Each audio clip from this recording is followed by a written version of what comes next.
starting with the name of Allah, who is the most beneficent and most merciful. Today we will discuss about reaction and conversion of organic chemistry. Ascending series. When a lower member of homologous series is obtained from a higher member, then it is called descending of series. Homologous series जिसमें methane, ethane, propane वगैरह शामिल हैं, इसका पहला member methane है। Lower member वो member होते हैं जिनमें कम कार्बन होती हैं। अब इस सबसे पहले अगर हम देखें तो मीथेन में एक ही कार्बन है, इथेन में 2 कार्बन है, प्रोपेन में 3 कार्बन है, ब्यूटेन में इस तरह जो है वो 4 कार्बन है।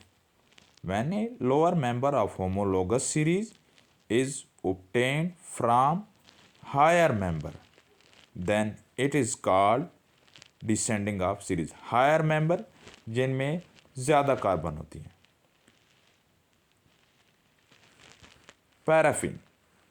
पैराफिन जो है वो अल्केन को कहा जाता है।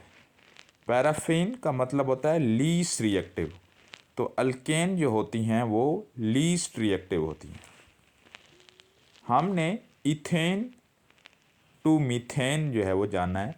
अब हमने हायर मेंबर से लोअर मेंबर की तरफ कन्वर्जन करनी है। इथेन में 2 कार्बन होते हैं और मीथेन में 1 कार्बन होता है।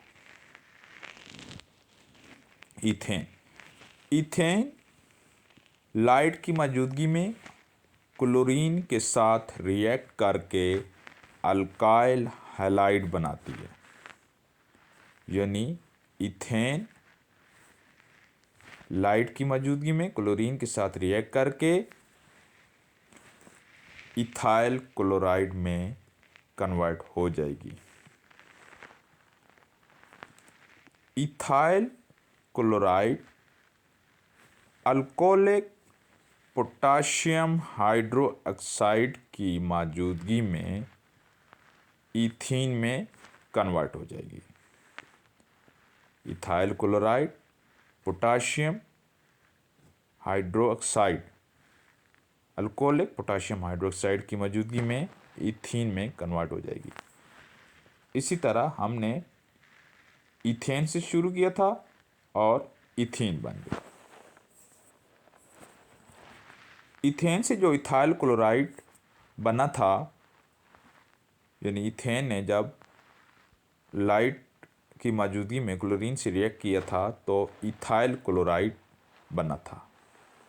ये ethyl chloride aqueous potassium hydroxide की मौजूदगी में एथेनॉल में तब्दील हो जाएगा, यानी ethyl chloride aqueous potassium hydroxide की मौजूदगी में अल्कोहल में तब्दील हो जाता है।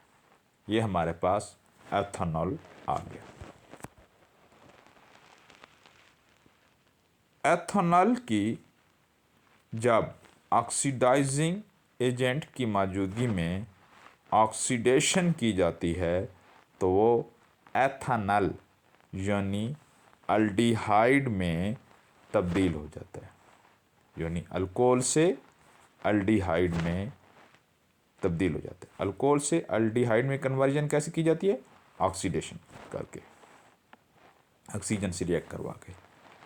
एथेनॉल मज़ीद ऑक्सीजन के साथ रिएक्ट करके एथेनोइक एसिड बना देगा। एथेनोइक एसिड बेस के साथ रिएक्ट करके सोडियम हाइड्रोक्साइड जो कि स्ट्रॉन्ग बेस है, इसके साथ रिएक्ट करके सोडियम इथोनेट यानी एस्टर बना देगा। सोडियम इथोनेट सोडा लाइम के साथ रिएक्ट करके मीथेन बना देगा। एक तो हमारी ये कन्वर्जन हुई, यानी हमने इथाइल क्लोराइड से मीथेन बनाई।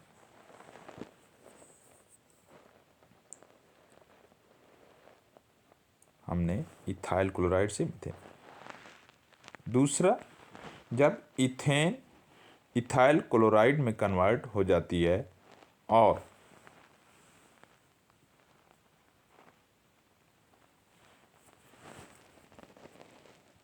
वो अल्कोहलिक सॉल्यूशन के साथ रिएक्ट करके इथीन बनाती है, तो ये इथीन फर्दर रिएक्ट करेगी और ये भी जो है वो एंड पे मीथेन में कन्वर्ट हो जाएगी। इथीन ब्रोमीन के साथ, ब्रोमीन मॉलिक्यूल के साथ रिएक्ट करके 1,2 डाई ब्रोमो इथेन में कन्वर्ट हो जाती है। 1,2 डाई ब्रोमो इथेन में कन्वर्ट हो जाती है। 1,2 die bromo ethane alcoholic KOH की मौजूदगी में अल्काइन में कन्वर्ट हो जाती है। किस में कन्वर्ट हो जाती है जी? अल्काइन में कन्वर्ट हो जाती है, यानी इथाइन।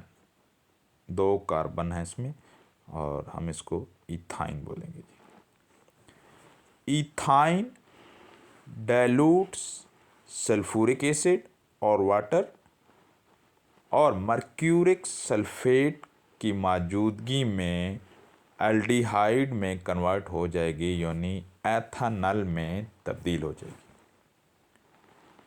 हमें पता है कि जब एल्डिहाइड की ऑक्सीडेशन की जाती है तो वो एथेनोइक एसिड यानी एसिड में कन्वर्ट हो जाता है।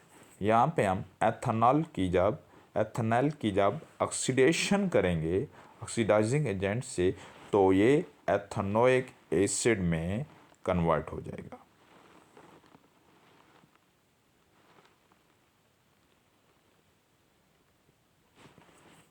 एथेनोइक एसिड प्रीवियस प्रोसेस की तरह सोडियम हाइड्रोक्साइड के साथ रिएक्ट करके सोडियम इथोनेट यानी एस्टर में तब्दील हो जाएगा। सोडियम इथोनेट सोडा लाइम के साथ रिएक्ट करके मीथेन में तब्दील हो जाएगा और ये हमने 2 तरह से मीथेन जो है प्रिपेयर किए। एक मिथाइल क्लोराइड से मीथेन प्रिपेयर किया और दूसरा इथीन से जो है वो मीथेन प्रिपेयर किया।